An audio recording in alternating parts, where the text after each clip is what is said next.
Мынау өнім де тазалауға да көмектеседі.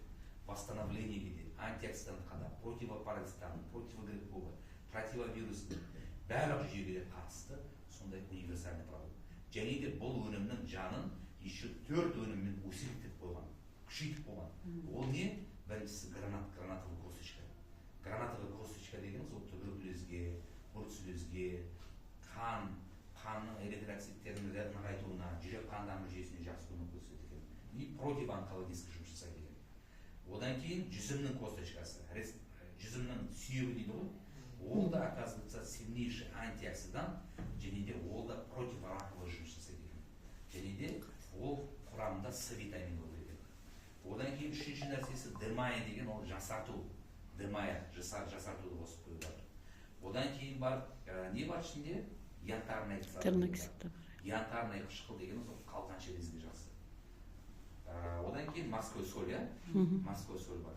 Яғни бесеуі бірігіп, бүкіл адамға ең бірінші беретін қасиет антиоксидант.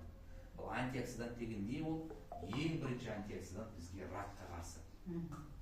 Неге? Қатерлі ісікке қарсы жұмыс жасайды.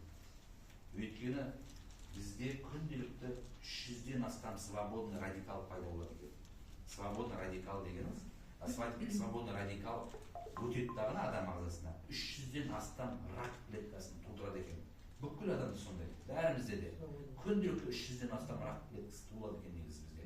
Бірақ соның бәрін жонып жаншитын ол антиоксидант екен. Адам антиоксидант сырттан тағамнан түспесе, ананың біреуі күшейіп кетеді екен.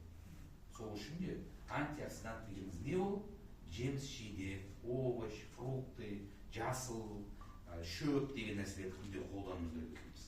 Болмаса, мынаның бір 20-30 грамм ішетін болсаңыз, соның өзі сізге қаншалықты мықты антиоксиданттар түсіреді екен.